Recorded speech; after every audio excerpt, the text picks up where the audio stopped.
Salut à tous les ballers, Cool Kicks numéro 37. Qu'est-ce qu'on a au programme aujourd'hui? Programme aujourd'hui, les deux modèles signature du super duo d'OKC, du Thunder, à savoir Russell Westbrook et Paul George. Let's go! On commence avec la Paul George numéro 3, donc 3. la PG3. Un design qui change des deux premières, hein, beaucoup plus minimaliste. Ouais, plus minimaliste, plus épuré. L'objectif de Paul George, il avait vu ça avec Nike, c'était de vraiment avoir une chaussure beaucoup plus simple, avec moins de matériaux, on va dire, parasites. Moins d'inserts en polyuréthane, quelque chose de plus léger, parce que lui, son objectif sur le terrain, c'est d'être le plus rapide possible et le plus performant. Donc le modèle est vraiment très simple au niveau design, mais hyper léger. Ça lui réussit bien en tout cas. Alors, en ce moment, il est plutôt chaud, hein, il est dans les meilleurs marqueurs NBA, il est candidat pour le titre de MVP, donc le modèle est vraiment excellent, là dans un coloris qui s'appelle Get Cozy, qui est tout simple. On va recevoir d'autres coloris beaucoup plus tard, avec toujours un amorti zoomer à l'avant très performant. Donc on peut retrouver aussi énormément de petits détails de la vie de Paul George, là, notamment son leitmotiv qu'on voit en permanence sur son compte Twitter, qui est en anglais Don't tell me the sky is the limit when there are footprints on the moon, qui veut vraiment dire que lui n'a pas vraiment de limite, dans le sens où il dit vraiment que faut pas lui dire que le ciel est vraiment sa limite quand on peut trouver des empreintes sur la surface de la Lune. Ça veut vraiment dire que lui n'a aucune limite et qu'il ne se fixe aucune limite et il veut atteindre ses objectifs, quoi. Donc vraiment le modèle, vraiment super épuré, super léger pour les ailiers et les petits meneurs. Il devrait aller jouer à Houston alors du coup. Bah ouais, hein, s'il veut vraiment être dans le délire fusée, ouais, pourquoi pas. Aérospatial Et tout ça. Ouais. C'est vrai que la chaussure, on redit encore une fois, est plus épurée. Il n'y a plus les scratchs qu'on pouvait retrouver sur la 1, la 2 ou la 2.5. Vraiment toujours dans le souci d'aérodynamisme, d'efficacité et de légèreté. Ouais. Donc vraiment un super modèle. N'hésitez pas à venir le tester en magasin. On va recevoir beaucoup de coloris de la PG3. On enchaîne avec la signature shoes donc, de Russell Westbrook qui s'appelle donc la Why Not 0.2. Tout à fait. L'excentricité.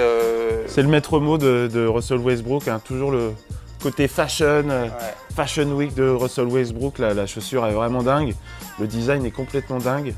Donc pas mal une sorte de patchwork en fait de plein de matériaux et de plein de couleurs.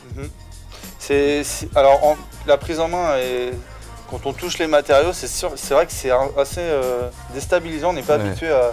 Par exemple, là, je sais même pas ce que c'est vraiment, mais. Ouais, mélange de néoprène, une espèce d'imitation carbone, du mesh, avec des couleurs qui rappellent en fait les différentes équipes dans lesquelles Westbrook a joué.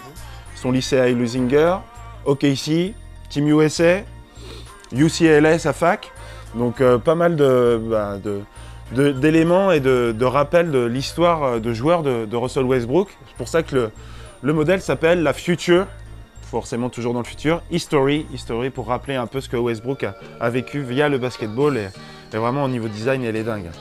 Bah, c'est comme tu disais, très fashion. Après ça lui correspond vraiment bien. Il est excentrique, c'est une pile électrique. Et il aime la mode. Il aime la mode, il le dit, il le revendique. On peut le voir avant ses matchs arriver dans des tenues improbables. Et ça transparaît vraiment sur sa chaussure signature. Il y a beaucoup de détails quand même qui sont très intéressants. Alors moi celui qui me plaît le plus c'est limite cette petite étiquette qui se retrouve normalement à l'intérieur de la chaussure. Ouais, tout à fait. Elle est en dessous. C'est vraiment pour provoquer, pour choquer vraiment Westbrook, ce qu'on disait, l'excentricité presque à outrance, mais qui plaît beaucoup aux jeunes et même à tous les fans d'OKC et les fans de NBA. C'est vraiment de retrouver des éléments qu'on ne voit pas d'habitude sur une chaussure, pour jouer en tous les cas. Donc on peut voir aussi, comme pour la Paul George qu'on vous a présenté avant, plein de petits éléments qui rappellent un petit peu la vie de Paul George. Donc on vous a parlé de ses équipes dans lesquelles il a joué, mais aussi les initiales des gens de sa famille, les plus chers à l'intérieur de la languette. Un petit insert noir là ici pour écrire un petit peu ce qu'on veut nous, parce que lui, Russell Westbrook, a l'habitude aussi d'écrire les initiales de son meilleur ami qui est décédé quand il était plus jeune, Kelsey Barnes 3, et vraiment une chaussure vraiment à l'image de Westbrook qui est vraiment un reflet de sa personnalité et de et vraiment de son jeu aussi agressif, aérodynamique et vraiment assez génial quoi. Why not, hein. Why not, toujours avec Russell Westbrook. Alors pour revenir aussi sur l'aspect technique, toujours une unité zoomer à l'avant du pied, hyper performante pour un excellent amorti. Chaussure beaucoup plus légère comparée aux autres Jordan, vraiment orientée pour les ailiers et vraiment les joueurs vraiment explosifs. Donc vraiment un super modèle, à pas hésiter à venir why not en magasin quoi. Why not tester quoi. Exactement. Cool Kicks numéro 37, c'est terminé. Rendez-vous au mois prochain. Mois prochain, alors on vous avait dit dans le Cool Kicks précédent qu'on allait vous présenter le All-Star Game. Sur ce Cool Kicks là, ce sera sur le prochain. Parce qu'on a quelques petites surprises qu'on n'avait pas prévues, notamment sur les modèles, All-Star, les choses comme ça. On n'en dit pas plus. Donc on vous dit rendez-vous au prochain épisode les ballers. Peace.